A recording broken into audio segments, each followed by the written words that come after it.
and want to welcome everyone. I've gotten about several texts with people saying they're coming, but I have to, the show must go on. So we will start. And so just for people who are here in attendance, welcome to the 6th Love with Accountability Book Talk. Very, very excited I'm not excited to talk about child sexual abuse, but I'm excited to talk about healing and accountability with these amazing individuals.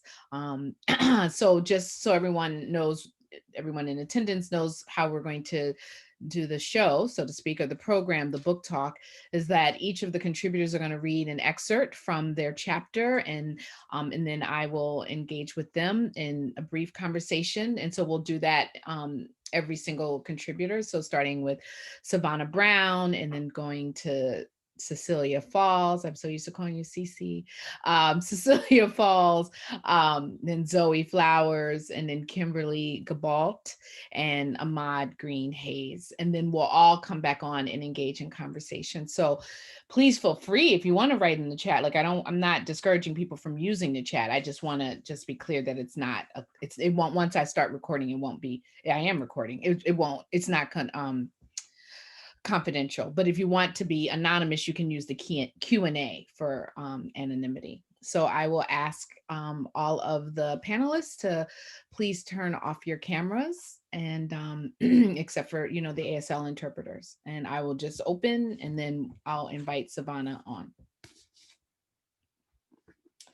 All right, so as I always like to do, and as I do in the beginning of the anthology, is just to say that this is sacred space. We are virtual, so I hope wherever you are at this moment that you're able to carve and create sacred space, and just remembering the original inhabitants of the land where you're seated, or standing or lying down, that the indigenous nations were here, and they were not discovered. They were living here. Two-spirit nations, two-spirit individuals, women, men, and children.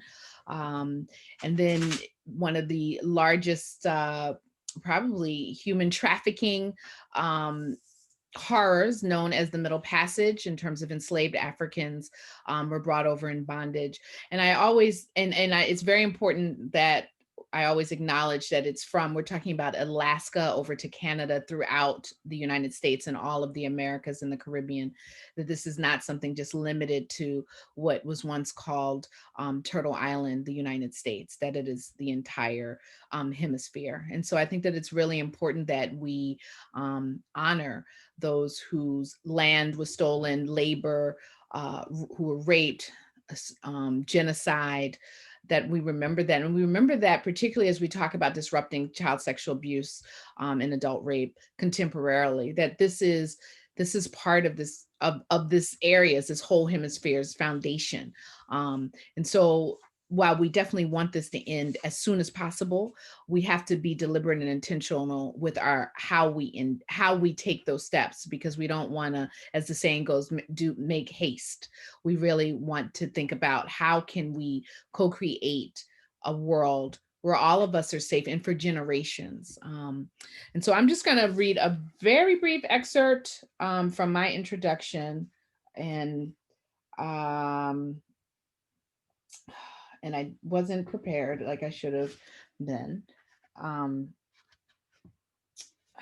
me just say, sexual violence is pervasive and touches upon almost every single social justice issue, including but not limited to race, gender, gender identity, disability, sexuality, education, housing, immigration, healthcare, mass incarceration, militarization, and politics. Yet, if we continue to keep child sexual abuse on the back burner, this pandemic will remain there, barely addressed, where millions more children suffer silently. I believe that child sexual abuse is a core factor in most forms of sexual violence that people commit. Therefore, in this heightened time of awareness about sexual violence, and I'm just going to insert white supremacy, COVID, that we must prioritize the occurrence, treatment, and aftermath around child sexual abuse. I'm a Black feminist lesbian, child sexual abuse, and adult rape survivor who has dedicated the past 25 years, almost my entire adult life, to addressing these issues. My being out as a lesbian and as a survivor of child sexual abuse and rape is not only political, but it is deeply connected to my literal and metaphorical survival. Like too many children in the United States and across the globe, my introduction to my own sexuality did not include consent. My divorced parents are lifelong radical activists who traveled frequently and extensively for their international human rights work. When my parents were on the road, I stayed with family or family friends. And while I was raised in a metaphorical village, it was my paternal grandparents who most often cared for me. But it was there when I was 10 years old that my pop, my step grandfather, the only paternal grandfather I knew, fondled, touched, and kissed my Black girl body for a period of 2 years. Though the emotional, mental, and psychological terror of my not knowing if I would be molested again continued for many years after the abuse ended. I told my parents what Pop Pop was doing to my body shortly after the abuse began, but tragically, they never addressed, disrupted, or ended the sexual terrorism and subsequent trauma. Despite what I was told about my right to consent, my parents' complete inaction taught me if a trusted family member was abusing me, I had no such rights. My father never told Nana, his mother, my paternal grandmother, and Pop Pop's wife. My mother, who used to talk to Nana on a regular basis, never told her what happened to me. Nana was my closest confidant from when I was a little girl up until my first year in college when she entered the initial stages of Alzheimer's disease. Despite all of the things that I shared with Nana, I did not tell her about Pop Pop. I want to believe that she didn't have any idea that a grave harm was being committed in her home. However, the truth is, I do not know. This is sacred space. I'm not going to continue reading because I really want to get into the other, create space for the other contributors. But I will say that love with accountability, the words comes from my love, my lived experiences.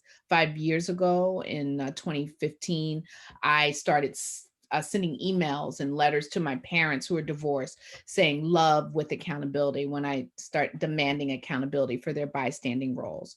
And I was molested in 1979 to 81. And so I share that because from 81 to 2015, we'd never had that reckoning, if you will. And in that period, I made a film titled Know the Rape Documentary, and both of them are prominently featured in the film. My mother is a survivor of sexual violence. My father does international human rights work to end violence against women. He is normally based in Budapest, Hungary. And I share that to just talk about the complexities and the contradictions. And so often it is very hard to just put people in there. They're all bad or they're all good. There's so many shades of gray. To be clear, child sexual abuse is all bad. But in terms of the folks who allow it to happen, who commit it, that there's often so many, there's such a huge backstory, which should never be used to condone the violence. It is just to really unveil the complexities of this atrocity. So now I will invite my sister, Sevonna Brown, to turn on her camera, please. And I will introduce Sevonna, just do a little brief bio and also to share personal, my recollection of our personal shared history. So Sevonna is the Associate Executive Director of Black Women's Blueprint, a transnational Black feminist organization. She is recognized as a Ms. Foundation Public Voices Fellow for her writing. Her work has been published in Ebony, Time Magazine, for Harriet, and Rewire News. She is a birth worker and reproductive justice advocate, dedicating her work to the survival strategies that Black women build from rituals, sacred truths, and the way they honor the intergenerational narratives of their reproductive histories. And so I've known Sevonna for several years now and had the great, I was gonna say, it was a great pleasure to be in a cohort. The actual cohort had its challenges, but it was a great pleasure to be in a cohort with Sevonna, the Just Beginnings collaborative cohort, which was a cohort of survivor activist leaders, predominantly BIPOC, Black, Indigenous, and people of color leaders who are working to end child sexual abuse. And so for 4 years, we were in a cohort. Just also know her through her incredible work with Farah Tanis and others at the Black Women's Blueprint, which has done so much groundbreaking work around sexual violence and accountability, not only nationally but internationally, and taking this issue on the global stage at the UN in Switzerland at the Committee for the Eradication of Racial Discrimination. So, Sevonna, the floor is yours. Thank you so much, Can't hear Aisha. you. And I just sit and take. Can't hear you. Can you hear me? No, she's not muted. Can y'all hear me? No. Can you turn it up? Is your volume? Try again. Can you hear me now? Oh, you can hear her, Tani? Okay, maybe I just can't hear. Okay, go ahead, Sevonna. You're fine. Sorry. Thank you. Others can hear, but Aisha can't, which is weird. My volume was down. Excuse me. Analog girl. Okay. No worries. I'm so glad you can hear me now, because I just wanted to shower you in the incredible work that you've done. Decades of work, archives of work, microfilms of work. I mean, the abundance of honoring that you've done, of so many Black women archivists, of so many survivors, of so many mamas, grandmamas, that which you describe of the transatlantic trade of our people's bodies. Your work has been a litany, a libation, a pouring on, a healing, a surviving of all of us. And I enter this conversation just knowing that and knowing how much of an honor it is to be a part of that continued work that you do, Aisha, and wanting to honor you deeply, deeply, deeply, and bowing at your feet and at your heart, and at your meditation for what that means for all of us and how we get free. So grateful to be here. And I was meditating on the essays, the stories, the testimonies of those who are gathered with us, Ahmad, Zoe, Cece, Kim, and those I want to honor and also bow effectively at the ACL, the interpreters who are with us, as your testimonies are a part of our testimonies, but also all of the stories that are inside of this anthology. This anthology is rich. So for anyone who does not have a copy, their copy, please do gain it, be with it, because there's so much of a composite of survivor stories that are collected here. I will read an excerpt so that I can get into a conversation with Aisha and just hear any questions or feedback that there is, and be in a conversation with my siblings, who I call you all my siblings. The excerpt that I'm going to read really is a jump to the end of my chapter. And the chapter that I wrote is really around my own process of rebirthing as a result of having the opportunity to give birth. So I do come to this work as a survivor of child sexual abuse. And I was in deep and grateful meditation when I had the opportunity to give birth to my son, Panther, who you might hear his musings while I'm reading. And he may even arrive during this time. I'll just be very frank with you. He is very present in my space. And he's almost 3 now. So I'm going to share and read what it was like to arrive into a rebirthing of self, very much through the retelling of his birth story in the context of my own, what I would say, spiritual activism. It's pretty bird's eye view. So it's better if you have access to a copy of the book to read the full copy. But I'll just read from where I'm at, and I'll read the last couple pages of this chapter. So this section, there's multiple sections. This one's called Reveiling the Self, Labored and Delivered. I woke up, water breaking between my thighs, amniotic fluid rebirthing and baptizing grown woman legs, humming toward the moment of birth, of breaking and of becoming. I was waking up in the middle of the night to a glass of water when I did a child's pose, which is a yoga posture that you can do by kneeling in a wide knee formation while bowing your head to meet the surface beneath you, like the floor or the bed or wherever you are. And I felt my water breaking. My favorite part about feeling my water breaking was realizing that I was not going to be the same after that. And that it is something incredibly humbling, in fact. The notion that you are changing, but do not know what or who you are becoming. There is something restful there, where you can know everything and nothing all at once. I knew that I was going into labor. I knew that my water was breaking. I knew that everything was going to be just fine. Yet, at the same time, I knew that the outcomes could vary. I was aware of each and everything that could go right and that could go wrong. But what I knew for sure was that I was going to evolve, that in and of itself was freeing, just the thought of that. One of the biggest lessons I learned was the gift of surrender, which I actually didn't think was possible for me before this moment. As a survivor, it was incredibly hard to visualize myself in this moment of letting go.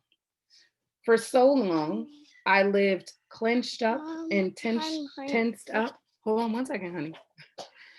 From the fear of losing my guard or letting it down. And now, when I think about it, what it means to surrender to experience or this moment of transformation in my life, I think less about letting go and more about noticing that the process of surrender was utterly irresistible to me. You cannot help but join in when surrender invites you. It is like there is an open door and there is nothing more painful or less painful on the other side. And as I went through every contraction thereafter, I knew a new metric of understanding, even time and suffering was on the other side. When you surrender, you get to see yourself brand new and reborn. You get to greet yourself and say, hey, old friend. And that's really liberating. It's liberating when you surrender because you might find that you are more capable than you had ever set out to be. A wise birth worker once told me that the same muscles that are impacted by trauma actually must be used to pass a child through a woman's body. In her book, With Harp and Sword, A Doula's Guide to Providing Trauma-Informed Birth Support, Kenya Fairley, who is an actual dear sister to me, takes stock of the lives of pregnant survivors in the second part of her book. And she writes in the book's introduction, for pregnant survivors, the impact sexual violence may have on one's pregnancy and labor can include the following, and it's a list: disbelief about the pregnancy, increasing anxiety related to her ever-changing body, unfamiliar sensations in the pelvic and even vaginal areas that may reactivate trauma, emotional disconnection to her growing baby, trepidation and fear about the birth and the experience, flashbacks, nightmares, disturbed sleeping patterns, harmful coping practices, delayed access to prenatal and maternal care, and the list really goes on and on and on and on and on. This is not even an exhausting list of all of the things that pregnant survivors can encounter emotionally, spiritually, and physically. The high level of disturbance to the body and the psyche after trauma occurs in pregnancy and extends to labor and delivery is just beyond this list. Fairly Kenya, my dear friend, writes in depth about the triggers and the problems that can arise, stalling labor, sometimes leading to unexpected outcomes.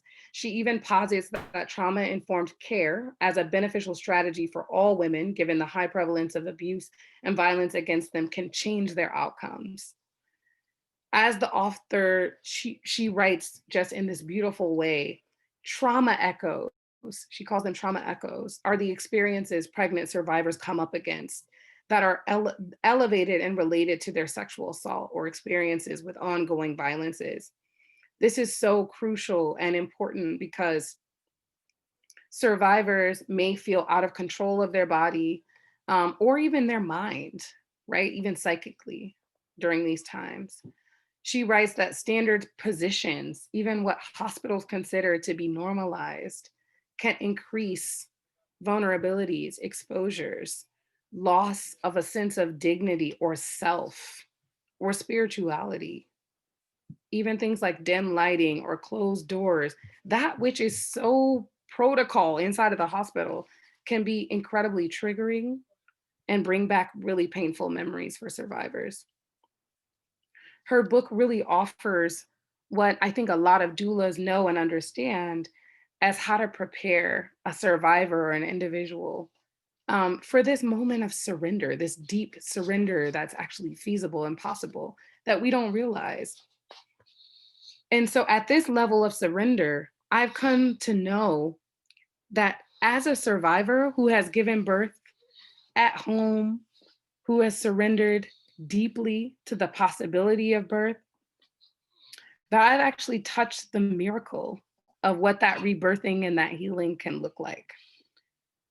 Revealing, and in this chapter, I call it reveiling the self, has become a part of my life work and my resiliency in the afterlife of childhood sexual abuse. Because I really believe that we are each born again and each born new.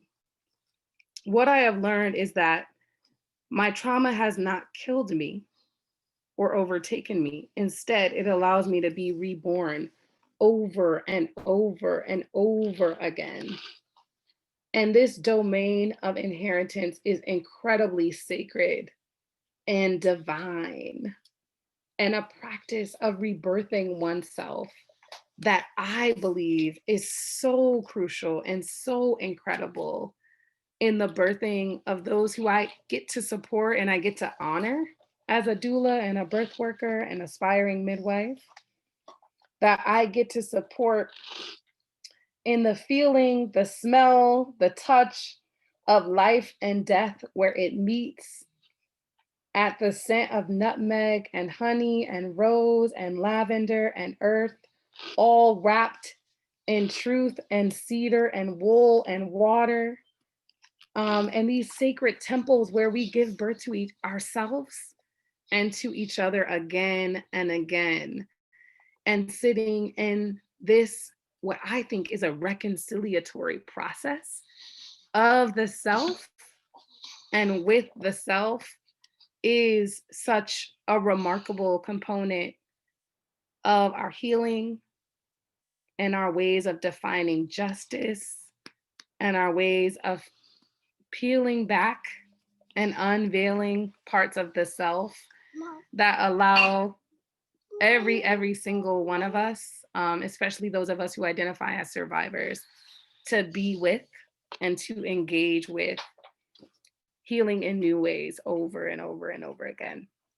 So that's a window into my self-healing, my rebirth, my birth story, my relationship to birth, and how I think it is an incredible recipe and alchemy for survivors to heal themselves again and again. And though it's a very narrow conceptualizing of what rebirth can look like, I think that there is medicine inside of that story around surrender and support and care and reconciliation that can actually occur within the self.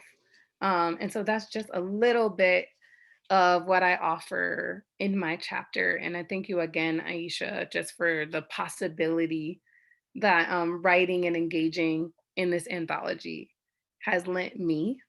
And I hope that I can continue to add to the chorus of stories and testimonies that the other authors bring tonight. And you're on mute. See, I'm just really, woo. Thank you. And I want everyone in who's listening to to know the title of your chapters. This is my return. The soul is covered in 1,000 veils, and it's chapter 27, pages 188 to 198. And I haven't given birth, and I won't be now at this late date, but I really appreciated your I've read it many times, but just hearing you read it, there's some, and then hearing Panther in the background, or your son. I just would be near. Yeah, but just in terms of just the giving birth, and also in terms, because I know you're a birth worker and reproductive justice, and thinking about what it must be like for a survivor, and so many people are survivors, or so many people who give birth are survivors, in terms of what's going on and the vulnerability and all of that, giving life. And I mean, the way in which your experience was just, it felt like you were giving birth to two, like to your birth to yourself and to your child.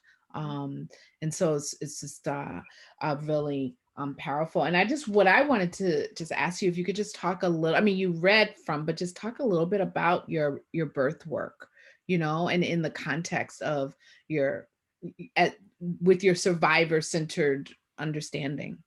Completely. Yeah. Thank you. Thank you so much for just acknowledging and recognizing and witnessing in that way. And, I also talk about in the broader sense, and I really appreciate this anthology as being kind of an entry point to share not only my birth story, but also to talk about how all survivors actually relate to children, and relate to their relationship with children as a way of giving birth to themselves. And I believe that for many survivors, and particularly the survivors that you and I encounter, the chorus of survivors who love children deeply and care for children deeply, whether that be our inner children or it be the children that we get to and are honored with engaging with, there's a way in which we care for those children as a way of renewing the way the earth, a way of renewing the way the community, and as a way of renewing the way we as people should relate to children.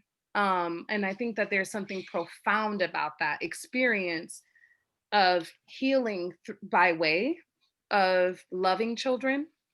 And I know that for me, becoming pregnant, there was this new and fertile ground around how I could be in relationship with children and embrace and cradle children in a way that perhaps I did not feel cradled or cared for, or did not feel an element of safekeeping, or attentiveness, or or a listening or a witnessing. And so I do believe in reproductive health and justice holistically, that child sexual abuse and prevention is so much a part of that full spectrum. And how each of us, particularly as survivors, relate and respond to children, either lovingly or joyously or protectively, or in a way of surrender or sovereignty or dignity, that is our reproductive justice, is like loving upon a child in a way that is deserving and that reconciles troubles and lack of safekeeping that each of us might have felt or experienced. For me, in my work as a birth worker, in working with families, communities, individuals, couples, those who are birthing, there's of course this aspect around what it means to actually physically have your body occupied by a child, and what that means to bring that child earthside, right? So there's this whole aspect of that work that survivors in particularly go through that requires a particular tending to. That I think that is very trauma informed, very survivor centric, needs and calls for spiritual connecting and grounding, particularly for survivors who are bringing children into the world. And then I think there are communities of survivors who are interested in holding, cradling, supporting, and nurturing children. And that conversation to me is more full spectrum. That is not, it doesn't have to come through your body or be conceived by you for you to feel the incredible responsibility around how children are kept, cared for, survived, lived. To me, that is in the full trajectory of survivorship. And it is in the full trajectory even of how Black people experience reproductive health and justice. And how when we talk about survivorship, it really takes this broader, more expansive lens of how do we ensure we don't die? And how do we ensure that when we live, we don't suffer? And inside of that, of course, child sexual abuse arises, issues of violences arise. And then even thinking about, if we're not just thinking about violence, we're thinking about how our children experience love and light and pleasure and freedom and the capacity and the space to surrender and the abundance of what it looks like to live a life of integrity and dignity and joy and a full spectrum of life-giving activities and sustaining activities. Those are all things to me that should be in a reproductive justice conversation, right? And I think sometimes it just gets really narrowed down to abortion, maternal mortality, child welfare, like all of these different things. But it's like, how are we actually experiencing life? And do we see those as formidable and incredibly important tools for the ways that we conceptualize our full lifespan? So when I think about my work as a birth worker, it's really about the full lifespan. Thank you. I want to say more, but we gotta keep the train moving so we can all come back. But thank you for sharing. Yeah, thank you so much, Aisha. Deeply appreciate this. All right. And so we're gonna switch ASL interpreters and then invite Cecelia, Pam, thank you, Sheila, and also Cecelia to come on. Camera, please. You know, it's hard for me to call you Cecelia. You don't have to. Okay. I mean, I will. Like, let me be clear. I will call you by your name, but I'm just like, you're Cece to me. So let me read your bio. So Cecelia Falls is a writer, educational consultant, and the founder of Harlem Sun Global, a volunteer online community that supports adults of African descent who are survivors of childhood sexual abuse. Raising awareness about child sexual abuse in African, Black, Caribbean communities, as well as partnering with organizations and individuals committed to ending sexual violence, are also strong tenets of the group. Cecelia writes poetry and fiction and coordinated and hosted Open Expression in Harlem, a monthly open mic gathering for 6 years. She has an MS in counseling and counselor education from Indiana University and a BA in history with a concentration of African American history from the University of California in Los Angeles. And she recently returned home from Harlem to Oakland, California. She lived in Harlem for 17 years. And I guess I feel like, I mean, even though it's not been continuous, probably known you the longest on this conversation, as you've reminded me around And then I was like, oh yeah, a screening of my documentary at No, as a rough cut work in progress at the African American History Museum in Philadelphia.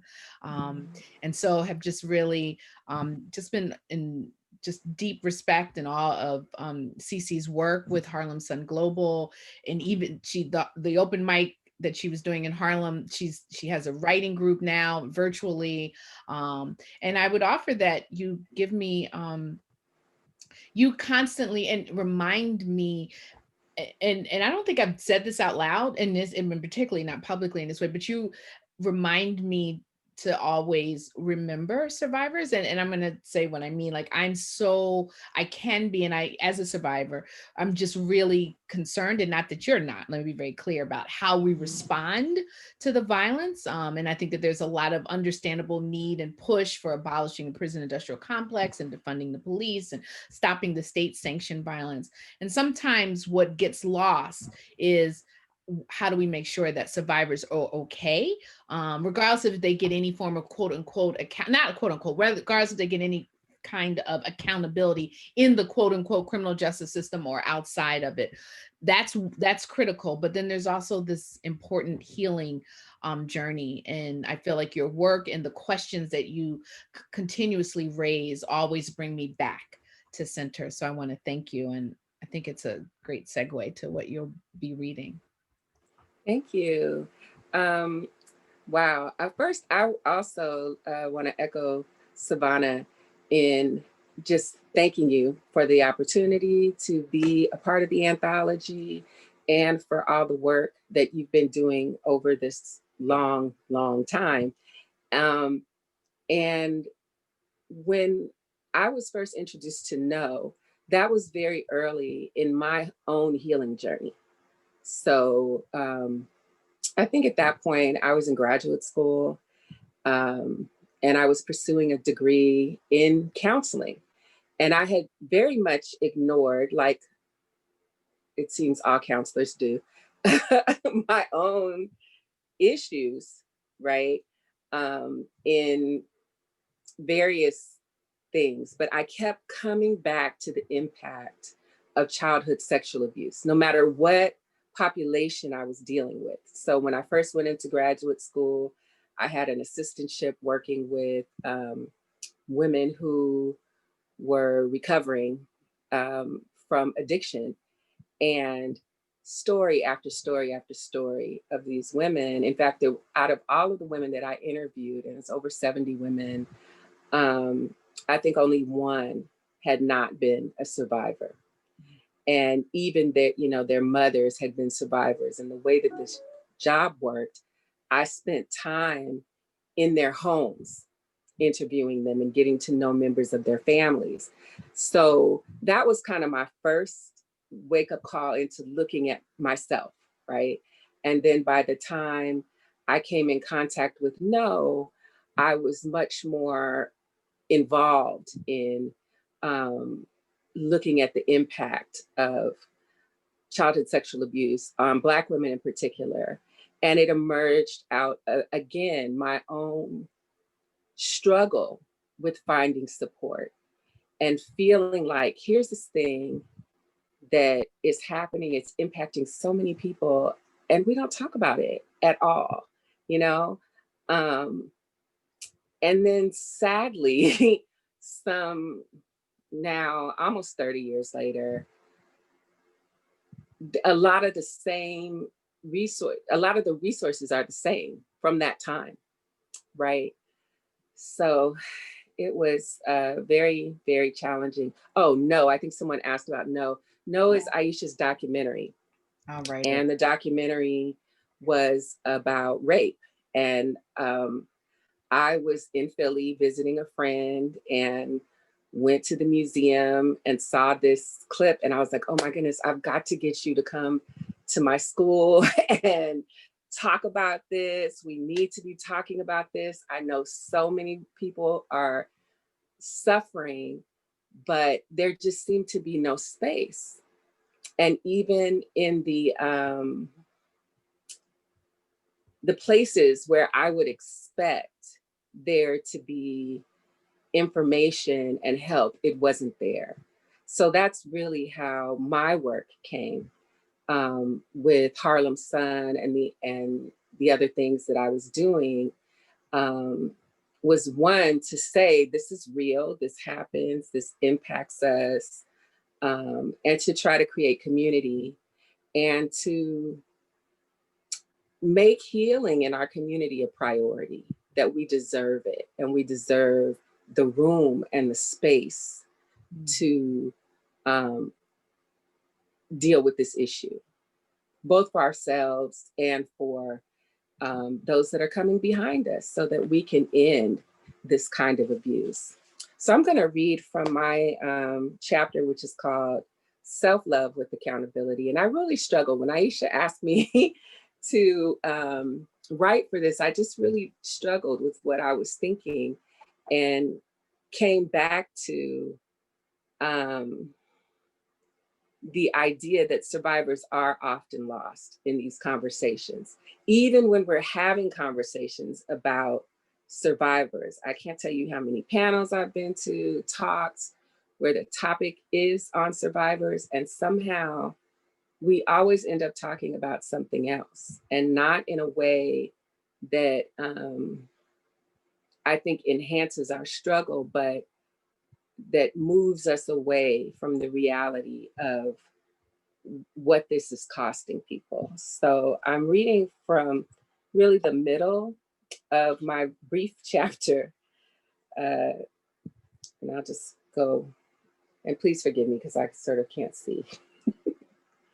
My work is centered on survivors and what happens after disclosure, when there is a trial or no trial at all, which is more often the case. How do we heal? How do we actually negotiate those long-term effects? How do we move on? Like many survivors of childhood sexual abuse, I continue to discover what healing means, looks like, and feels like on a day-to-day basis. Though I have an advanced degree in counseling, I don't come to this work with all of the answers of an expert. I come as a sister survivor, seeking to create a life I love and that works for me. Surviving, healing, and thriving is at the core. On my healing journey, being in community with other survivors and expressing myself artistically has been critical. Having a community helps to end the stigma and shame that often comes with identifying as a survivor.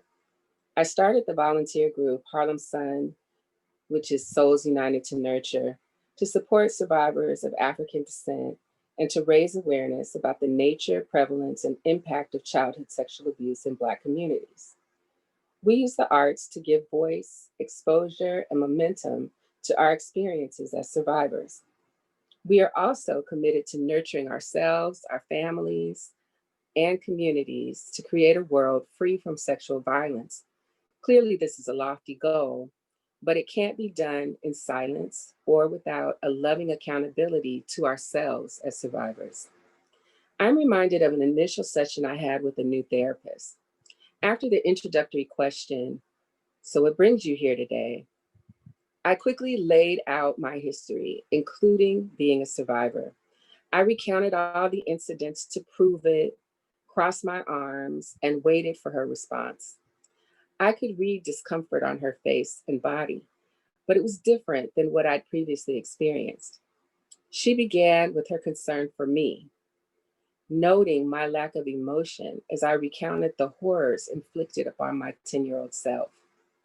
Her discomfort was the acknowledgement of how disconnected I was from the impact of my own history of abuse. That discomfort came from knowing the cost of disconnection from the self and from the body, and I was paying for it. Up until that point, I had not allowed myself to feel anything, especially not anger.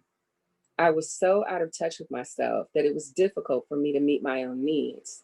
I've since learned that this is not uncommon behavior. So when asked to address love with accountability, I begin with the love of self, which is something denied to and also denied by many survivors. For me, self-love and self-care is more than pampering.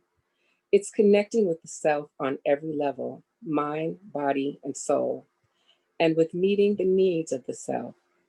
When we disclose the abuse we experience as children and the abuse is allowed to continue, or we must continue to interact with our abusers, we receive the message that our safety and our needs are not important.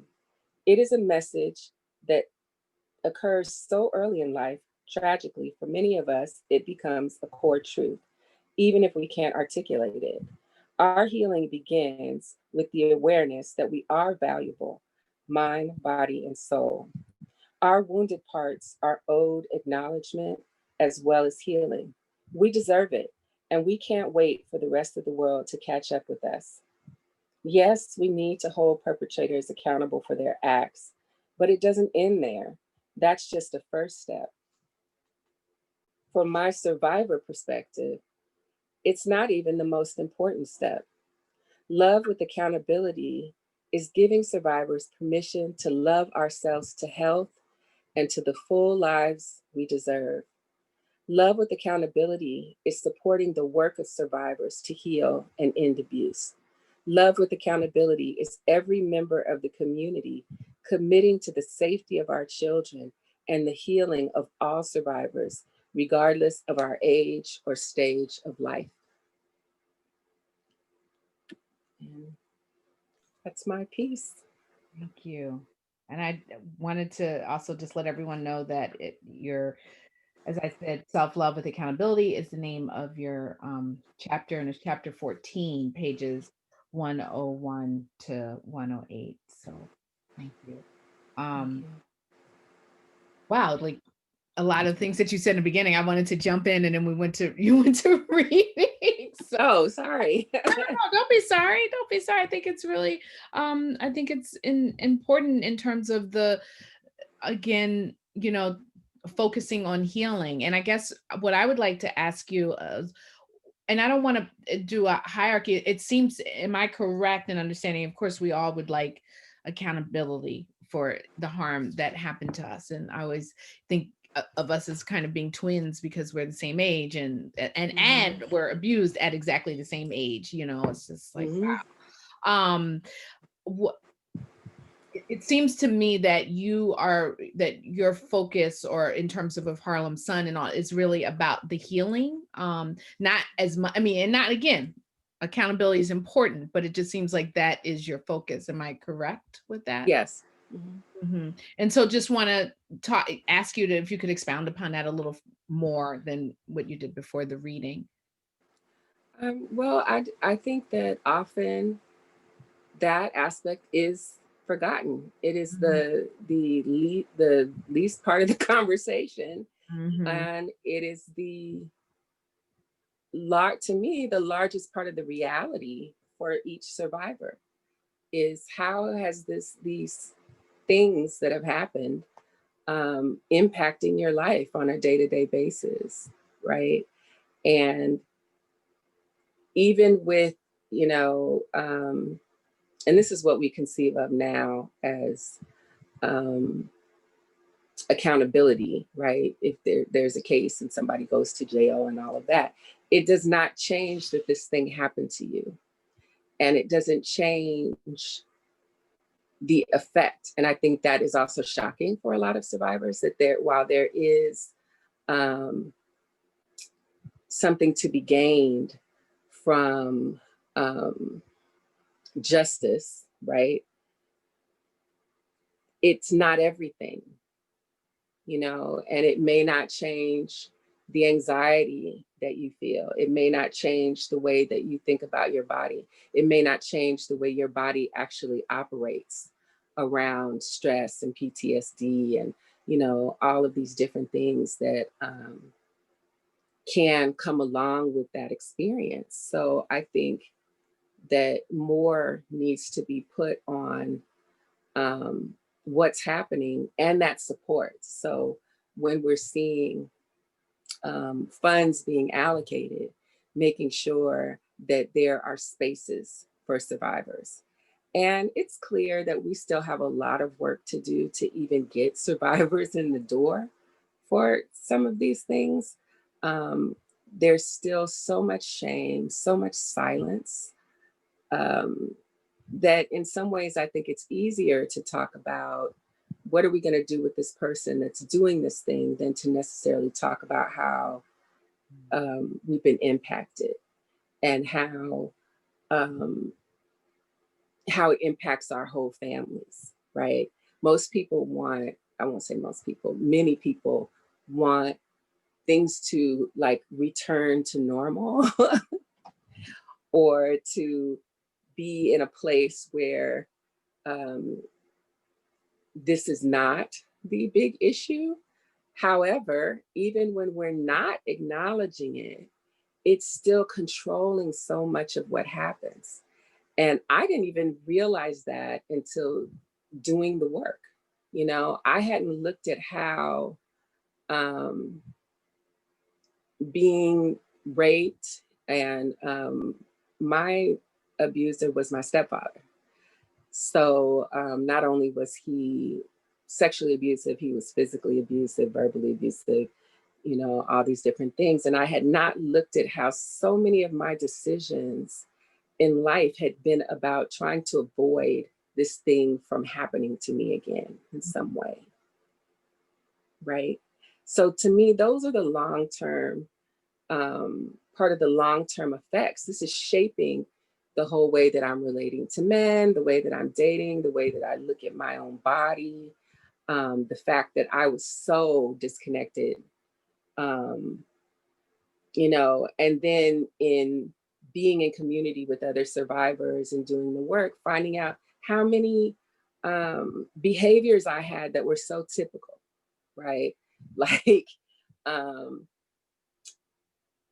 wearing coats and things all the time, being covered, right? Sleeping in my clothes to prevent assault. Now, I didn't think of it that way at the time that I was doing it, but that was what I was doing, right? So all of these different things that became a part of my way of life, but it was an unexamined way of life, right? And so without the space, and I had to really piece together the space for myself because it didn't exist. And I didn't want that for other people. I wanted other people to have a place. So that was really what Harlem Sun was. And it was so organic because it started off as, you know, just some folks doing some journaling together and then turning into folks making art together and seeing how that art gave us the ability to name what happened and to express what happened in a way that we couldn't before. So it's hard now because I'm not in Harlem anymore.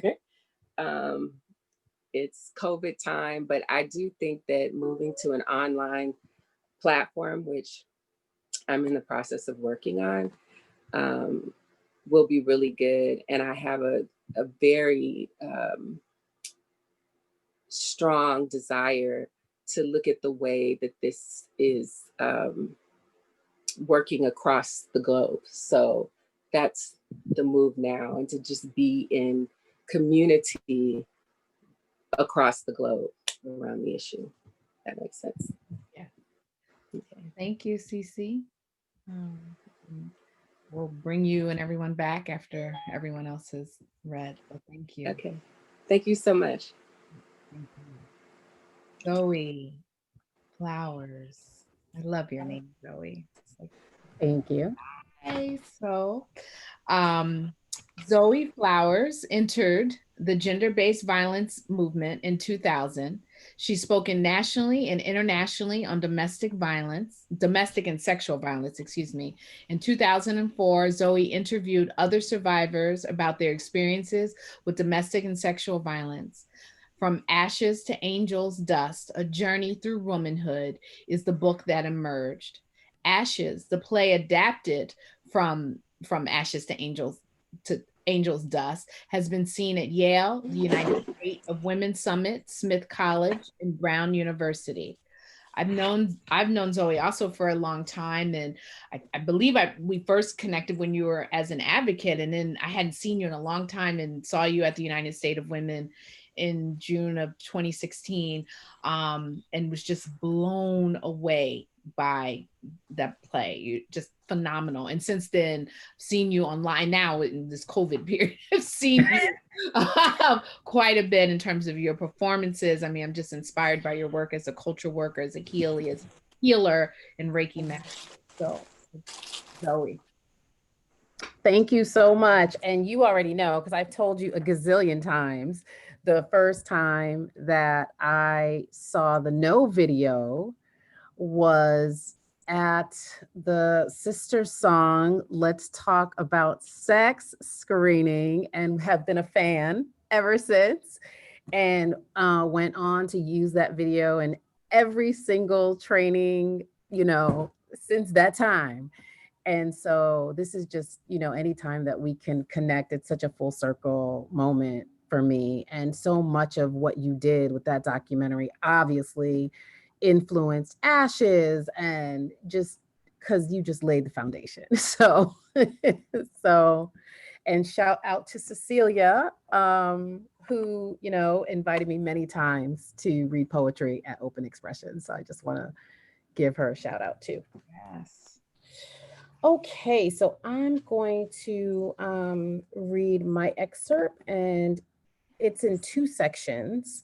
And the first section is called Violation, and the second section is called Making the Road by Walking It. And the second section is about, my perspective as a healer, and what accountability looks like to me as a survivor as well. So if you all do not have the book, please purchase it so that you can get all the wisdom from all the folks here tonight. 1, violation. When I was a little girl, my grandparents' house was like a castle. It was a Victorian style home with many oddly shaped rooms. Because my parents worked, they would send me to that house every summer. I spent most of my time either reading or playing in the backyard. My grandmother's backyard was massive.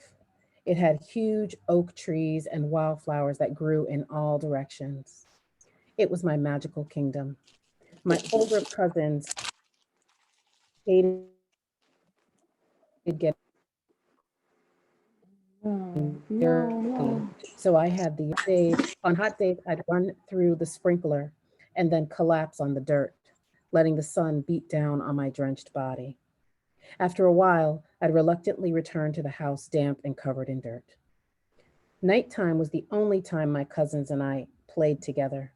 We would play hide and seek, truth or dare, anything we weren't supposed to do. As soon as my grandmother went to bed, we'd go out and play. My grandmother was not as strict as my parents were. Her main restriction was on laziness and boredom.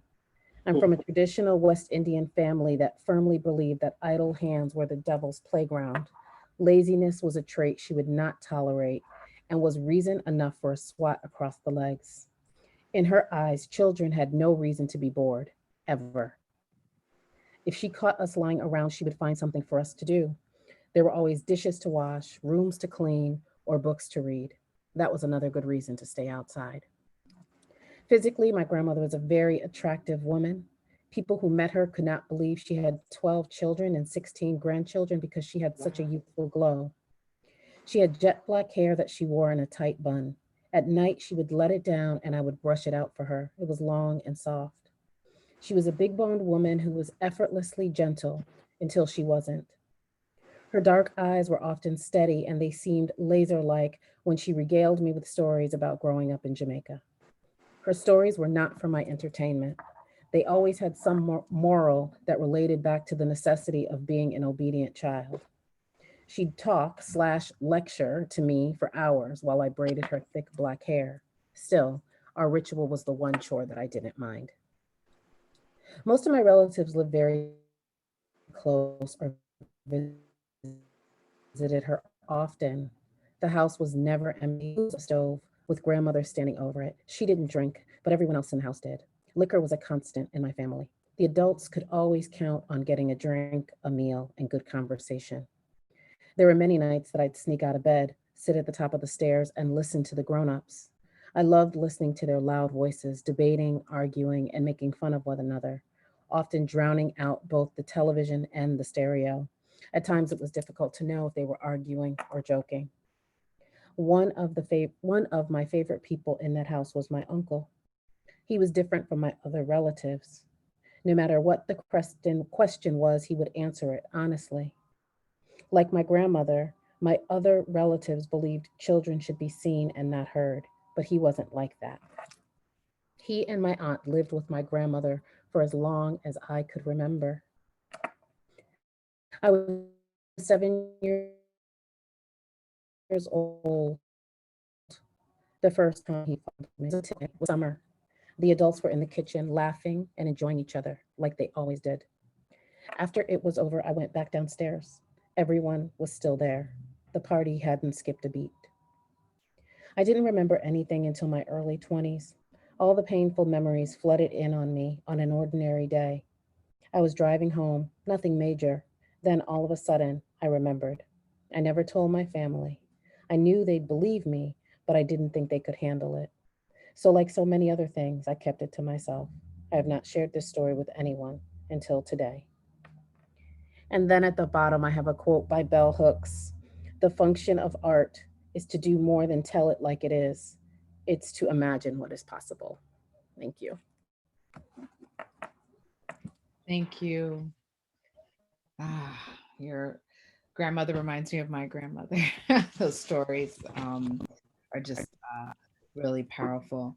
And so um, what I really liked about your chapter, I remember it so because you participated in the online forum for the Feminist Wire first, and what I appreciated was how you started with. I mean, everyone starts in the anthology with kind of the horror of what happened, but then just in terms of the moving forward, and just I think again in line with what Sevonna shared and what Cece shared, just to invite you to just really talk about the healing journey, either yours or just in terms of the work, particularly around the healing work that you do.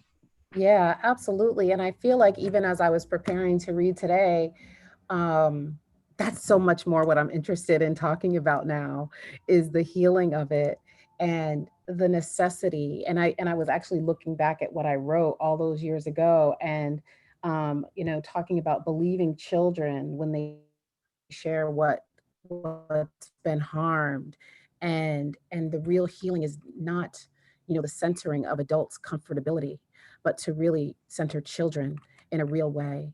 And one of the things that I find is, because we know about trauma, right? It kind of stunts us at that age that it happened. And so many of the people who come to me, whether they come to me for Reiki or a meditation or tarot readings, they're always at that crossroads. It's never like people who are like, oh, I'm in town, I just want to go see it. It's always like, I am at the crossroads and I need something to help me step over into that healing, right? So whether it's a spiritual bath, whatever potion, concoction, that I'm putting together, whether it's essential oils, sound healing, right? Whatever is needed, I just pull it out of my cauldron to, help root that trauma out of the cells, right? And even dance is so important. And so for me, the first step for me really was writing. That was the first step, was putting down what happened on paper. And then it was like, once I was able to do that, once I started reading poetry, once I was able to like share all of these things about myself, then I was able to like get into the crystals. Then I was able to get into the spiritual work. But it has been, year by year by year, getting deeper into a spiritual practice to root this stuff, really out of myself. Mm-hmm. And I think it's so important, and I know both Kim and Ahmad, who are coming up after you, in terms of how to not also like replicate spiritual practices that annihilate and harm us, blame us, victim blame us, and shame us. So I really appreciate in terms of what you're offering for survivors, because I know there are people who have, in fact, in the anthology, have been abused in spiritual context. So it's just like, how do you then reclaim? It's so interesting that you raised that, because I remember when I had a disease, right? Like so many of us. And I remember one of my spiritual friends at that time was like, well, how did you manifest that? Well, surely you manifest that. And I remember I was sitting in the hospital, like she was the first person I called. And I was so harmed again in that moment. And so we have to be so careful. And it is a fine line to talk about healing and the healing journey. It's real tricky. And it's something that has to be entered into very, very carefully, Yeah. Well, thank you. And I wanted to just say that your chapter is chapter 28, Violation and Making the Road by Walking It, on page 199. And with all of the contributors, you'll have, for people who wanted to share, contact information. And Zoe definitely has the whole books and websites and stuff for you all to engage with her, because she offers her services, and she's really good at what she does. So Thank you. thank you. So I'll bring on Kimberly. Thank you. Okay, just a moment, chill. And now we're going to switch with Nicole, ASL interpreter. Sheila, my partner, is keeping me on my toes, looking out for you all. Pamela, Nicole, and Yolanta. Kimberly Gaubault, McCrae, holds a dual BA degree in English and African American Studies from Duke University with a minor in Women's Studies. She is also an alumna of Union Theological Seminary with an MDiv in Theology and the Arts, Interfaith Dialogue, and Interreligious Studies. Through the incorporation of her studies in humanities and religion spirituality, Kim faces and engages the world with a deep-seated belief in advocacy and social justice. She is a mother, a grandmother, a wife, a poet, teacher, preacher, an international lover of humanity. She currently resides in both North Carolina, United States, and Montego Bay, Jamaica, as she creates and facilitates programs and workshops focused on positive personal change. Kimberly, when she was working at Duke University several years ago, brought me to Screen No, and I will always, first and foremost, remember, because I was on a very strict diet because I had some autoimmune challenges. And when talking about taking care of, and if anybody travels and on the road and all of that, you're sometimes lucky to, just have a decent hotel room. But Kimberly really took care of me, and which I really believe helped to facilitate just such a sacred space that we held for students at Duke, predominantly Black and Latinx students, after the screening of Know the Rape documentary. And that sharing, I think, went on for like 2-3 hours afterwards, where the students really needed to share. And I just believe it's just such a testament to Kimberly's spirit and work. We've presented at Bennett College together, just her commitment to healing and really reclaiming, reclaiming, I would say, or reinterpreting, bringing a womanist perspective to, theological texts, and really reclaiming religion as a balm and not allowing it to be used as a weapon. So Kim. Thank you so much, Aisha. I am so honored to be here. And Aisha, I will never forget the interaction that we first had. When I first saw the Know the Rape documentary, I knew I had to bring Aisha to Duke. And I talked to everybody I needed to find the money to make it happen, and asked her to come. And when she said yes, I was like, she said yes. So it is such an honor to still be connected to you and to this wonderful work that you do. Thank you for your dedication and to the work that you're so committed to, and to your vulnerability. Being able to see you willing and able to share your story helped me to be able to be a little bit more willing to share my own. I am a survivor of both childhood and adult sexual abuse. And it is a journey that for me, I'm in the place now where I am more able to accept my story and claim my story. And as a result of having started to do this work, I wrote a poem, which is what I'm going to share this evening. It's a poem, and it's the first time I ever put the story of my childhood sexual abuse on paper. So it's in the book. It starts on page 126. And it is titled On First Times. The first time I was raped, the act was not as painful as the accusation. The implication that somehow I must be at fault. More than 29 years later, I remember what I was wearing as if it were yesterday.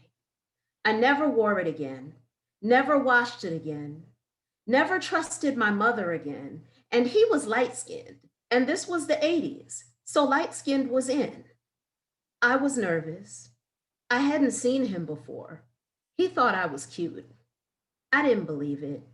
I was dark-skinned and skinny and dark and too Christian and dark and big forehead and dark and big lips and dark, too dark to be the right shade for light-skinned to holler at. I avoided eye contact, straightened my shirt. I remember what I was wearing, my favorite outfit. Until that day, I never wore it again. I think I told you that already. I still don't trust my mother, and she don't like me. I don't think she ever has. What were we talking about? Oh yeah, he was light-skinned. And I just kept walking because I'm not supposed to attract boys. This is what causes problems at home. Why they calling here? You don't need no boyfriends. They call them because you just want to be fast. They only want one thing. Don't bring no babies home. Maybe I just want to be liked at home and at school. Don't feel comforted at 17 about being a peculiar people. Don't want to have sex or be sexualized. Don't want to always be so different all the time. Don't care so much for being the ugly girl at school all the time. The one who can't go to no parties because she in church all the time, can't go to no friends' houses and can't have them come to mine all the time, can't be in marching band because those kids. Feeling left out all the time. My friend and I, he and I like to talk. We couldn't do it in school much because I'm smart and I don't go to school to make friends. I go to school to learn. He had to get up the nerve just to call the house because he knows the chill of ice, even when it's over a phone line. And even though it's all related, I digress again. The first time I was raped. I remember what I was wearing. Remember walking home from school. Remember walking up the stairs to our apartment. Remember being grabbed. Remember being groped. I remember being raped. I remember being raped. I remember trying to convince my mind that this wasn't so bad, that if I stayed still long enough, maybe he would get bored and stop, that at least he thought I was cute, that he was light-skinned and light-skinned was a compliment for dark-skinned, right? I didn't scream, didn't call for help. I remember my body refusing to cooperate, refusing to allow easy penetration. I remember not fighting, not knowing how, and hating all 85 pounds of my lethargic flesh. I remember the silence of the house, how his voice reverberated off the walls of my ears. I remember what I was wearing, my favorite outfit.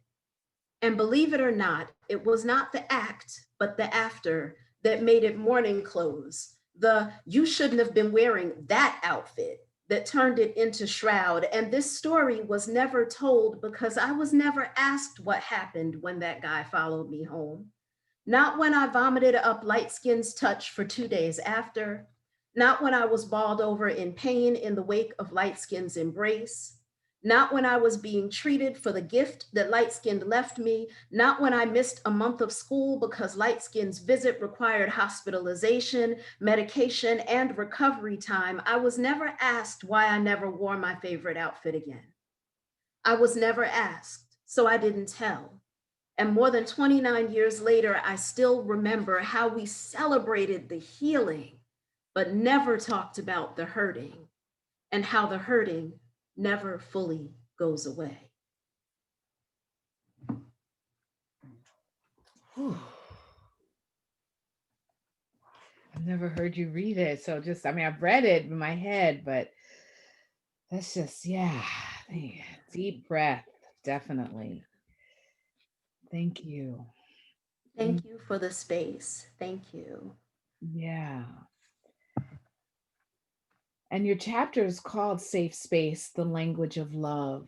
And can you talk about that, why you chose that as a title? And it's for chapter 18 in the book, in the anthology. Absolutely. So I chose that because I grew up in the church. Both of my parents were ministers. My father was a pastor, and my mother was an evangelist. And there were certain ways that we did things. And one of the things that we were taught as children was what happens at home stays at home. Another thing that we were taught was we're supposed to give a certain appearance when we leave the house. So it created this image of everything being good and everything being okay for the outside world to see. But of course, we all know that what happens at home never stays at home. It spills over into very public places in very embarrassing moments. And it just made it so that home never felt completely safe. I said in the poem that I was told that I shouldn't have been wearing the outfit I was wearing. And that response was given to me when I first said, someone followed me home from school today. And the response that I got was, well, you shouldn't have been wearing that outfit anyway. So at that moment, it completely shut down my willingness to say what had happened, because if it was my fault because of what I was wearing, then there was no point in me trying to go any further with the conversation. So of course, when I wound up hospitalized, I was told, well, it was this whole conversation about how I knew you were having sex and I knew you were fast and all of these things, because I wound up with a sexually transmitted disease and it was obvious the only way it could have been given to me was through sex. So it was this whole conversation and all of these accusations about, yeah, I knew that that was what you were doing. And so it wasn't safe space. And I understood that a lot of the way that it was handled, the praying and the rebuking and the way that our church talk and God speak was brought into the whole situation made it clear to me that the way that I had been trained to serve God or to worship God didn't feel like it was safe to me. It didn't feel like safe space to me. And I was clear, even at that age, I was 17. And I was clear, even at that age, that I wasn't the only person that had experienced this. So it has become very important to me to make sure that we shape spaces within church communities to welcome these kinds of conversations. So often these violations are happening in the pulpit. They're happening with people that are in high positions that are very protected. And children do not have the voice to question the authority in the church. They don't have the voice to question authority, period. So using a lot of very spiritual cliches and the God speak that we often use not only protects the people that are perpetrating this behavior, but it also shapes spaces in ways that keep survivors silent and that make it difficult for people who are both survivors and victims at the same time to have any space that they can actually share their truths. I wrote a collection of poetry called Dust Bunnies and Sparrows, and it's my journey from and through domestic violence and sexual assault. And that collection of poetry was designed specifically to create space for, while I was dealing with that whole journey, it was a 20-year journey as an adult, dealing with domestic violence and sexual assault in a relationship. And dealing with that, I wanted to make it clear that while we can celebrate being survivors, some of us are still living as victims while we're celebrating being a survivor, and there needs to be room for that conversation to happen as well. So just wanted to remove some of the stigma from when I say that I'm still a victim, don't immediately think that, oh, no, don't say that, because we're celebrating, we're thanking God that you survived it. No, we're thanking God I survived, but I'm still going through what I'm going through. So just creating spaces that make it possible for these conversations to happen and for our lived truths to be spoken and to be heard and acknowledged. Wow. And I just want people to know I did not curate this evening, and it's so amazing how everybody is interconnected. I mean, just thinking about what Cecelia shared and Zoe and Sevonna, and then knowing, or not, I don't know exactly what Ahmad is going to share, but I know what his piece is about, just this work around the really talking about the healing and how it's so important, that we don't lose sight of that while we're still talking about, even in the context of, responding to the violence, in terms of like policing and prisons, that's also a very important component. But we don't want to lose the sight of, or in, not to use ableist language, we want to center the survivor journey, the process and healing, and that's so critical. And I know that you're doing work now, with women, Black women, here in Jamaica, and providing opportunities virtually, to gather. And can you just say a little about that before we go? Sure. I designed a space called the Ministry of Black Women's Self-Care, Setting Free the Suffering Servant. And what it was designed for specifically was because Black women are so often assigned definitions. We come into this world with definitions placed on us. In my poem, I talked about how I shouldn't have been wearing that outfit and how I was too dark and ugly and all of these different things that I was told, whether societally or personally, about myself. So I assumed those definitions and was living into them. So in designing this space for Black women's self-care, first and foremost is the opportunity for us to some of us for the first time in our lives, to self-define, to actually say who it is that we are. And once we can say who we are and we can claim that identity, then it's possible to design self-care.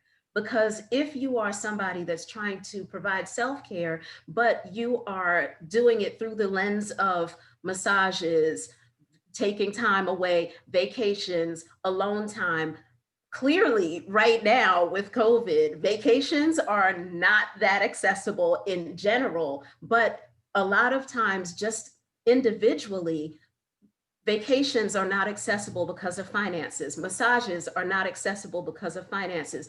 If you are traumatized by touch, a massage is not self-care, a massage is further trauma.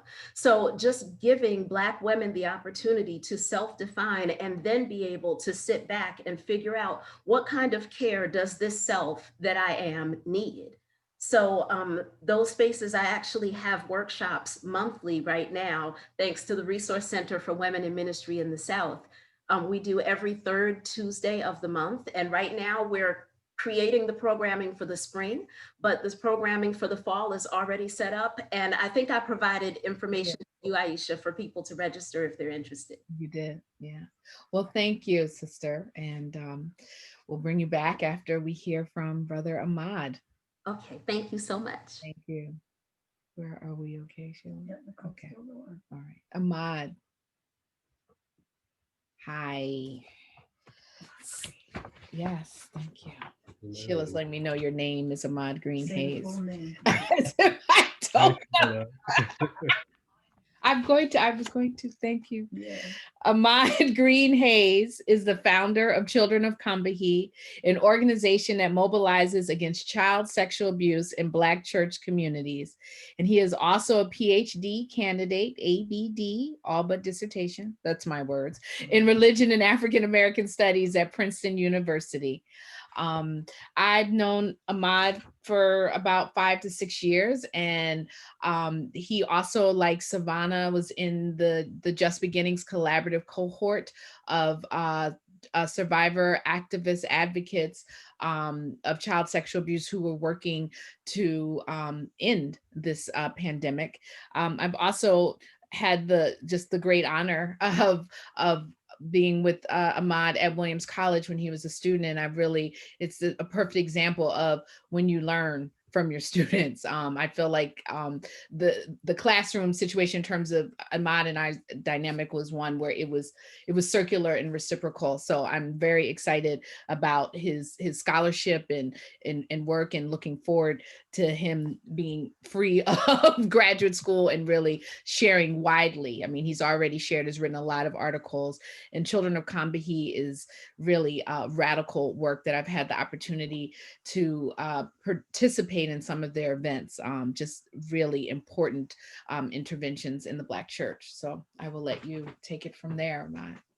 Well, first of all, thank you so much, Aisha, for convening and curating this space this evening. This is quite refreshing, honestly, in light of all that's going on in our world. As I returned back to my piece, it's been so long since I wrote it. I was really interested in particular about my inability to locate myself in the essay. And so thinking about, I talk a lot about Children of Combahee and our collective work as a group of people of faith, theologians, scholars of religion, activists, thinkers, et cetera, who are organizing together around child sexual abuse in the context of Black church communities. But my story is actually not here. And so I think it's important. I think this space and my fellow panelists and their explorations of their stories, I won't go into detail, but I think it's important to name that I am also a survivor of child sexual abuse at the age of 4. And I was abused by a member of, it's complicated, a church family person, Black churches, families, the dynamics are all intermixed, but in the context of the home of a church member who was my babysitter, actually. And so just thinking about that, and never actually said anything to my family until I was much older. But I do think that there was a sense of awareness about it, even as people didn't have the tools to actually deal with it. And I say that because I am one of many people in my immediate community who are survivors of CSA, who come from Black church communities. And so part of the work that I do comes out of a real desire and yearning for us not just to talk about adult sexual violence in the context of the church, but about children and sexual abuse in the context of the church. And so I'm going to read just a little bit from my chapter in Love with Accountability. I titled it The Least of These, Black Children, Sexual Abuse, and Theological Malpractice. And in the opening epigraph, I draw upon the words of Jesus as recorded in the Gospel according to Matthew, where it states, "The king will reply, 'Truly I tell you, whatever you did for one of the least of these brothers and sisters of mine, you did for me,'" end quote. And that comes from Matthew 25:40. On Friday, August 26, 2016, Georgia pastor Kenneth Adkins was arrested on one count of aggravated child molestation. This same pastor preached homophobic sermons and said that the mass shooting victims of the Pulse nightclub deserve to die. Yet he is a child molester and a rapist. Adkins, however, is not an anomaly. In fact, he represents much of what the church stands for: hypocrisy coupled with holiness or hell theologies that conceal unethical sexual acts and demonize marginalized bodies. Adkins is not alone. Many other leaders who wear sacred collars, desecrate churches and the gospel with their unrelenting commitment to sexual violence. Without a doubt, our society perpetuates rape culture, but many of the church's religious leaders prey on those who often cannot pray for themselves. They also theologically nurture and coddle those who violate children, women, and queer folks, and we must reckon with the reality that survivors of sexual abuse sit in pews and preach in pulpits, often with their harm doers in plain view. Yet Black churches are largely silent. Indeed, the collective silence from adults, from the village, from the elders is deafening, even as childhood screams, hollers, and pleas to live unbothered and untouched by the perversion of child sexual abuse blare the silences. I'm going to skip down. Child sexual abuse in Black communities is an epidemic or pandemic, as Aisha has stated. Black Women's Blueprint reports that 60% of Black girls have been raped before age 18, and studies show that 1 in 6 boys are sexually assaulted. We know without a doubt that many of these assaults happen in churches or in proximity to churches and their members. As such, I have several questions. What do we do when the violence is found among those who are, quote, sanctified? Where is God when Black children are sexually assaulted? Alternatively, perhaps a more poignant question is, does God condone the sexual violation of children? God help the child, to quote the title of the late Toni Morrison's novel, but God does not help the child when the child is victim to child sexual abuse. How can Emmanuel, or God with us, bear witness to such pervasive and unchecked evil and not be moved to act justly on behalf of the child survivor? Moreover, if God is on the side of the oppressed, as the late Reverend Dr. James Howell Cone, the father of Black liberation theology, and others have argued, where is God when Black children are hurt by those who introduced them to God? With regard to child sexual abuse, my work as the founder of Children of Combahee and as a scholar of religion has 3 aims. First, I am building a canon of thought in the study of Black religion and theology that names sexual violence as sexual deviance and reconsiders long-standing pathologies that situate homosexuality, gender nonconformity, and other marginalized sexual and gender identities as not only deviant, but also subservient to Black male cis heteropatriarchy. Second, I am deconstructing the myth that queer subjects, both within and outside of the Black church, are queer because of sexual abuse. And I'm offering new ways of thinking about pathology and perversion within the Black church. Third, I contend that lived experience, personal testimony, and psychic realities are both worthy and befitting of critical theological attention and engagement, in part because most survivors' narratives never make it into academic or church archives, even as the assaults and the remembrances and effects of the assaults are archived or repressed within survivors' mind. It is important to note that many of the terms used in my written and vocal work are terms that are never spoken in many Black religious spaces. Consent is assumed, but it is never taught. Rape is alluded to, but it is never acknowledged. The survivor is shunned while the overcomer is praised. These terms, however, function as guiding principles in the fight to end child sexual abuse. I believe wholeheartedly that Black sexuality, gender identity, and sexual violence cannot be freely and expressly understood or discussed within Black churches until the church catches up to the mainstream discourse on human sexuality. And even the mainstream discourse lags behind those who are survivors, queer, trans, women, and femme. These words are prominent in social justice spaces, anti-rape organizations, and in other prominent social justice spaces, or in medical and legal entities, but they are often absent from the church, even again, as survivors fill pews and preach in pulpits. Thank you. Thank you, Ahmad, and thank you for your opening first and foremost, in terms of sharing your own history as a survivor, and naming in terms of your not being locating yourself in the piece. I so much. Just so every time I do these things, it's like, oh, it's very intense. So I wanted to ask you around what led you with your work around Children of Combahee. Do you believe it was connected to this, your experiences as a survivor yourself, or just your work in the church? Yeah, thank you for that question, Aisha. I think it's twofold. I think on one level, I should say that I got into anti-sexual violence work as an undergraduate at Williams.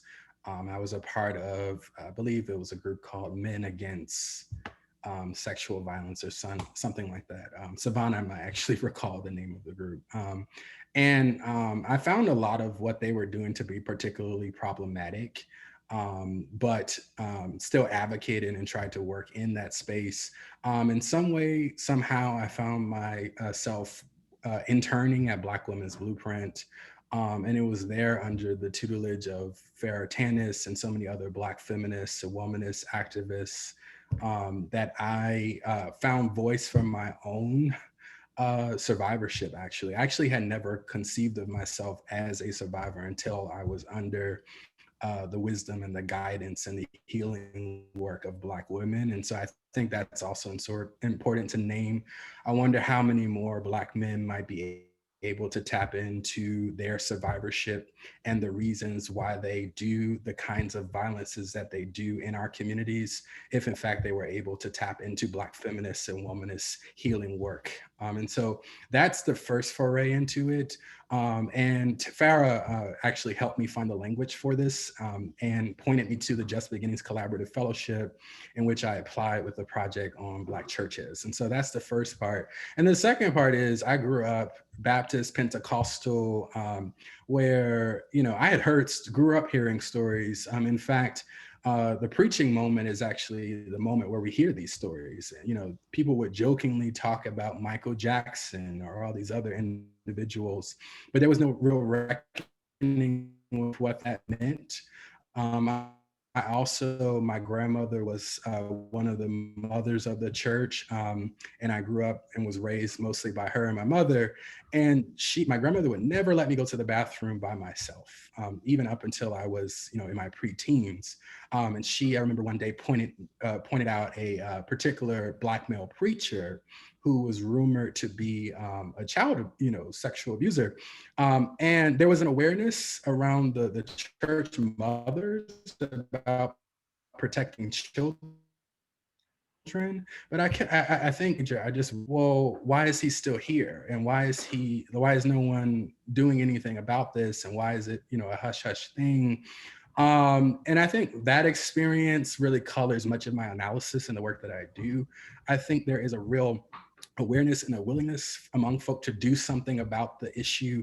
I think our folks don't have the tools, and that isn't me making an excuse, but it is me suggesting that perhaps we can be a bit more gracious and understanding that people in churches are also survivors, and survivors who for a long time have shielded themselves because of their theological purview from the tools that may actually come from folks who are not Christian, and who are not saved and who are not sanctified and all these other terms that church folks prize.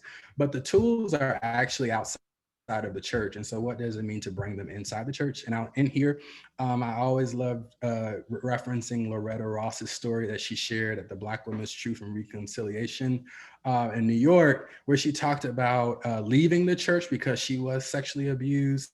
And I always think about, like, what would it have meant if she had stayed? What would the church have gained?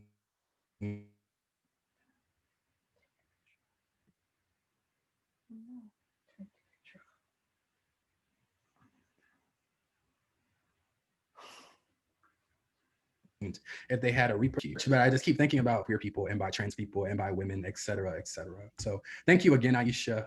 This is such a beautiful space you've curated. And again, thank you for the anthology. It is so wonderful to have a text that is about child sexual abuse that's not in the context of slavery. I think for a long time, we have been able to talk about child sexual abuse as long as the people in the text were slaves. But what does it mean to talk about child sexual abuse in the afterlife of chattel slavery? And so this book is really something that all should purchase. And so thank you so much for this labor of love. Thank you. I had to turn off my camera because my internet was stable and I was like, no! So that's why. So I want to invite everybody else to come back on, and then Yolanta is going to come on in terms of ASL interpreters. But if everyone could turn on their cameras, please. Oh, beautiful group of folks. And I wanted to, let me just see, I haven't looked at the text. I want to acknowledge there are 3 contributors that I know of in the audience. Mel Anthony Phillips, Adenike Harris of Pops and Ade, and I say that because they have a joint piece in the anthology, and Zahara Simmons, who is also my mother. So we are in the space. So I just wanted to kind of open up, and I wish I could say, yes, I curated this group. This is all about everybody's availability. There are 43 contributors, and I was like, who's available? So the universe curated this because you all are right, like in conversation with each other. So yeah, I want to open it up, and also we have about 20 minutes left. And if those who are in the audience, participants, if you want to ask questions you can use the chat or Q&A, please do, because they are all here. It's just really powerful group. So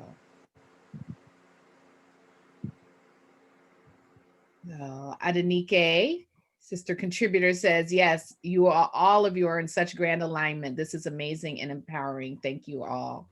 And Kimberly wrote earlier, this feels like sacred space. Goosebumps from Zoe. Tani sends hearts. Zahar Simmons says, all of you are so powerful. Thank you for your sharing from the heart. Amen, or Amin in Arabic, Ahmad.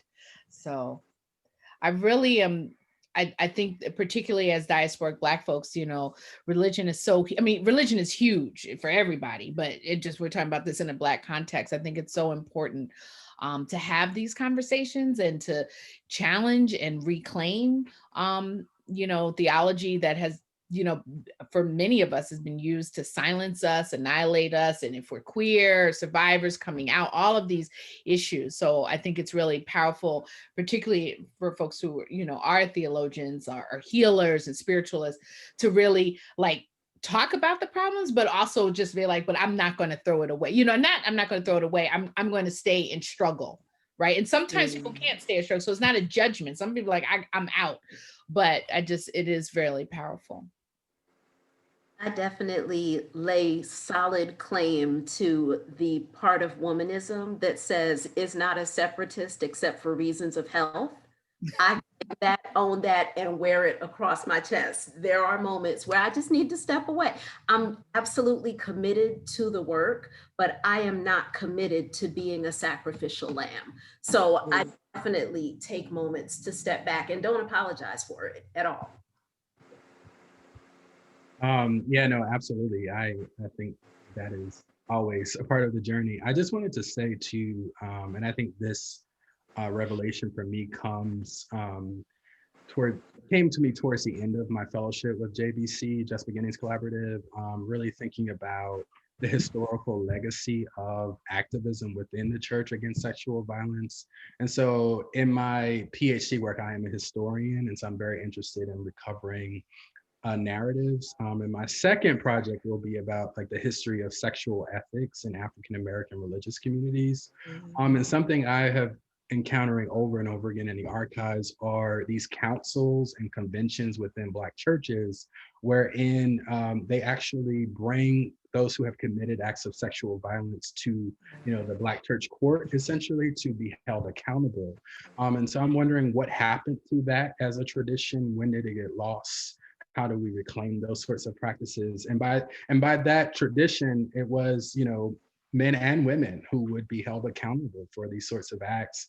And I don't know what it means, what it looks like in our contemporary moment. I think we're in a moment where people are also moving away from white supremacist Christianities in Black, and are reclaiming Black Atlantic African diasporic religions. But there is something to me about what does it mean for us as a people to have spaces where accountability is just not talked about, but is actually lived out. And so I appreciate this book as a roadmap towards that space, that place where we're all hoping to really get to.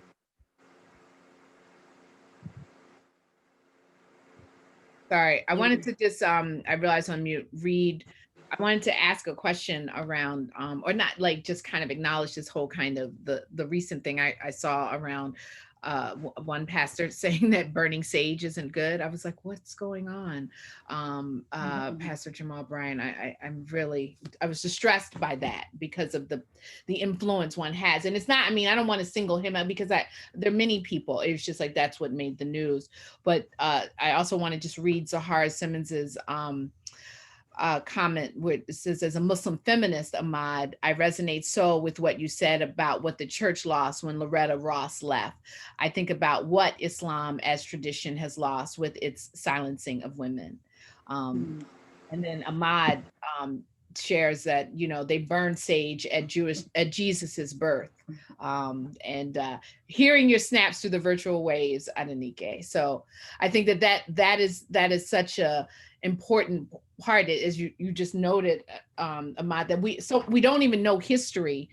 And Right. I mean, and when I say we, this is like all of us, because this is part of the reason why we're in the state that we're in the state of politics across this, you know, we don't know history, rewriting it, and then just basing it on people who just speak whatever, you know, share what they share. And I think there's something really powerful about what you said around, you know, white supremacy in Black. Like we have to hold folks accountable around like how we are, how some of us are replicating the same harm.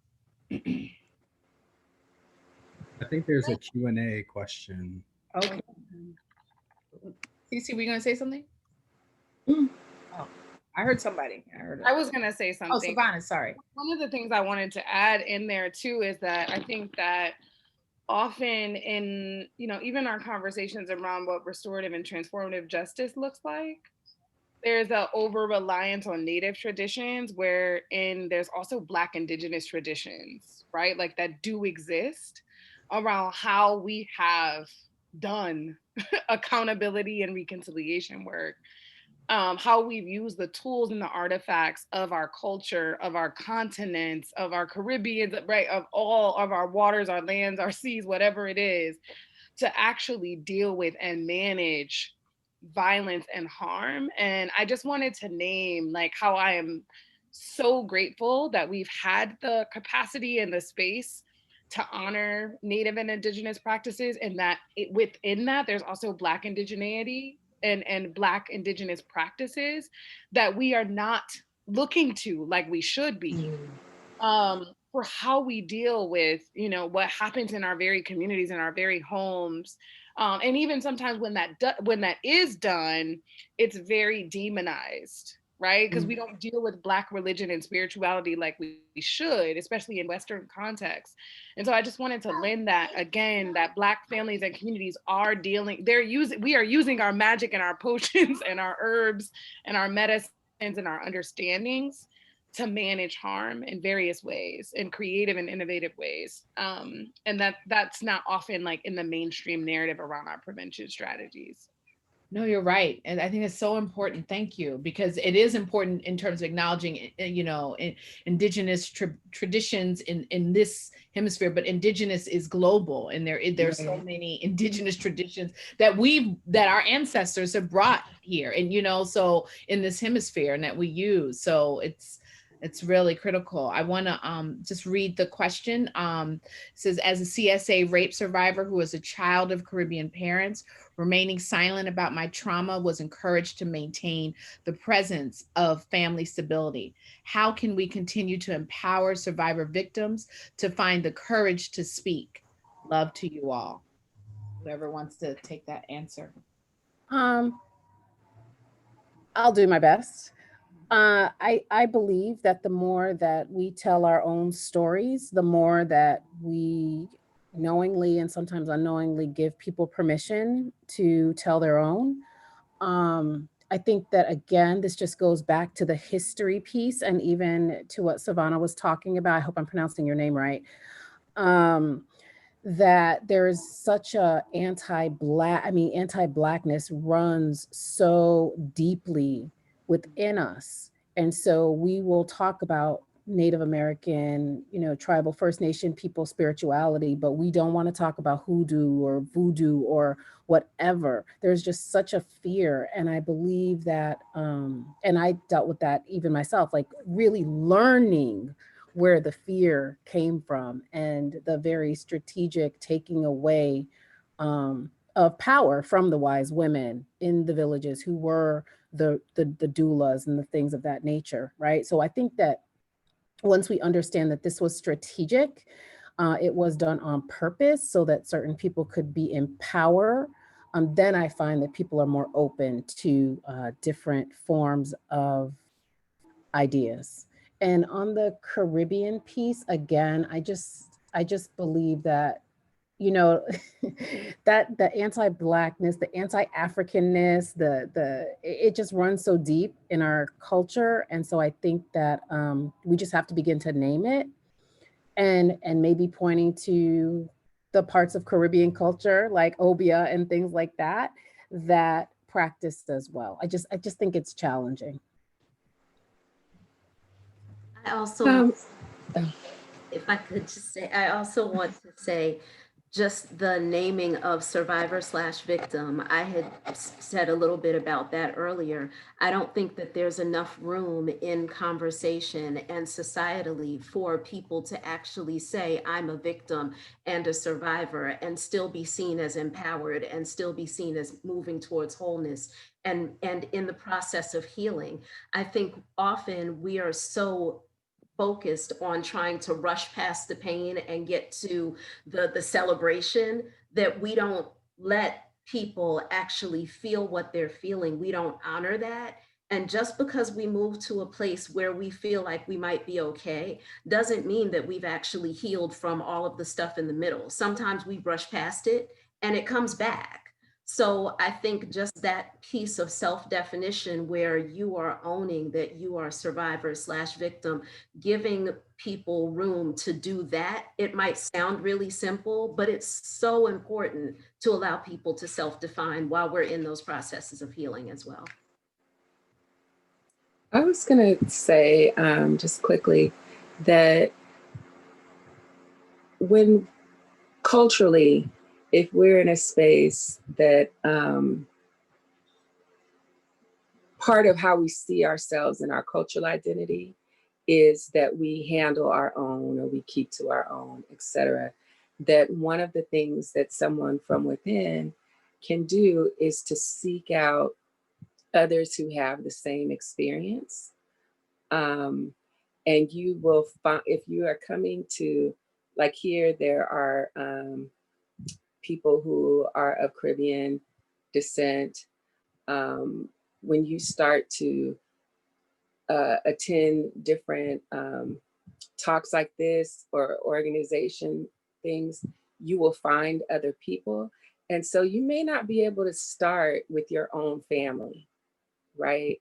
And that part of that healing is building up your inner resources so that then when you're ready to bring things to your family, you have some support around you that understands those same cultural experiences that you have, because they're very real. I mean, when you're talking about, you know, and how many times have we seen that even just in social media where, oh, we don't do that, you know, or that's not us, that's those people, right? And so it's a part of even how you see yourself that these issues aren't a part of our experience, even though we know that that's not true, right? So I think that one of the first things is just finding a community of survivors within your community and edifying yourself before moving into dealing with your family. And I think that the other thing is that there are probably people in your family that are experiencing the same thing. And once you open that door, you are opening a space for healing as well. And it's very scary, but that's why it's so important to have that community so you have somewhere to land. But it may surprise you. I know that many people that I've met through this journey who come from the islands and have talked to me about these things, have talked about when they shared what they did for their families and what they did for the other survivors in their family, and how that was something that was really unexpected, that they didn't think that some people would come forward to support them and then share their own experience. So, and I know in my own family, I'm of African-American descent, and I think in our community, the same thing. We don't talk about that. We don't, that's not us. That's white people problems. And, it's really opened up a lot of healing in my own family, because people have been able to have the space to say what things they have been through. Thank you. There's a comment, there's a question. We have about a little under 5 minutes, but there's a question specifically for Zoe, and it says, Zoe, can you speak more to the experience of forgetting and then remembering your abuse? I'm in that place of reckoning, of stepping into the bravery of believing myself. Yeah, yes, thank you for that question. For me, I felt like the memory came when I was able to handle it. It's like, and this is, to me, it was kind of like when you wake up in the middle of the night and you stub your toe and you don't feel the pain until the morning, kind of when you're clear. And I think that when I was in my 20s, I was like just getting into my writing. I was like driving down a beautiful street, and it was like there was, nothing really wrong in the world. And then shoom, here came this memory, and I knew it was true instantly. And I never doubted it. And so I think that just on some level, I was just able to take that memory in at that time. And I think that Ahmad talked about it, and someone else too, about our folks not having the tools. And that was the other thing too. It was like on some level, even as a small person, I knew somehow that the family would not be able to hold it. It would do some kind of damage. So yeah, just believe yourself, it happened. So I want to read, there's one more question, because we got to wrap up. First, a comment from Zahara to you, Kim, and she writes, Zahara, mom, she writes, as a dark-skinned girl growing up 50 years ago, before Black is beautiful, I know what you lived through, as I lived through it too. Thank you for that oh so powerful poem. And then Adenike says, because Blackness has been demonized for so long.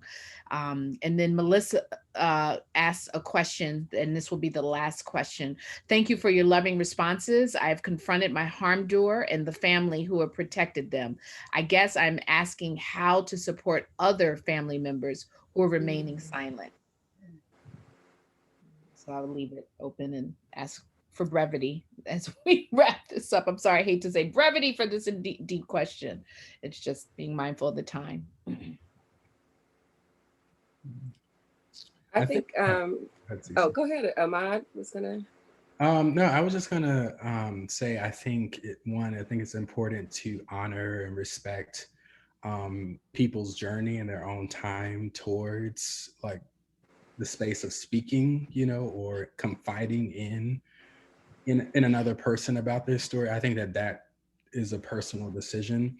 Above all, I think it's important to just always use survivor-centered language around that person. And I think there's something too about why behind perhaps why they haven't already confided or come forward to you. It might mean that you are too close, right, to where the harm took place, or there could be a variety of other reasons. And so it may not be you that they're confiding in, but they may have chosen family or other folks that are their safe space. So I think all you can do is just use the language and be open and available when the time comes, but don't force it. Allow them to move on their own terms. Izzy, did you want to get? No, I don't have anything to add. I thought that was great. Ivana or Kim, before we wrap up, I should say, not wrap up, we're ending. No, you all are good. Okay. That's what Ahmad was saying. Okay. Thank you. Sorry. All right. Thank you all.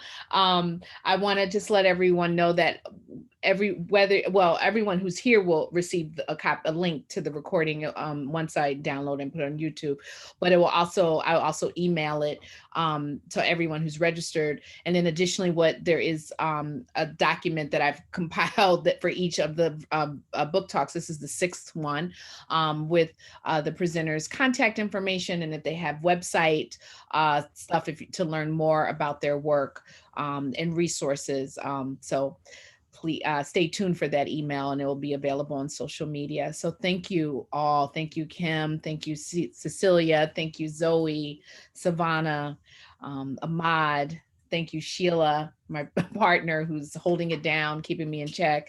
Thank you, Yolanta, Pamela, and Nicole for ASL Language Justice. So thank you very, very much. And please, if you don't have a copy, get your copy of Love with Accountability. It's available at AK Press for $10 right now. So you can get it for $10, which is 50% off the list price. So support independent publishers. I always say we did this in 18 months, and AK Press they just let me print it and let the writers tell their stories and their visions for a world without violence and where survivors are healthy and whole. So thank you both, all. Thank you all. Take care. Thank you. Thanks, everyone. Thank you. Thank you to the interpreters. Yes, thank you so much. Thank you. Thanks for having us. Thank you. This was really good. You all are awesome. I've sent friend requests to everybody on Facebook. Good. Love you well. Take care, okay? Bye, Bye, everybody. Yeah. Hugs to Panther. For sure. Peace.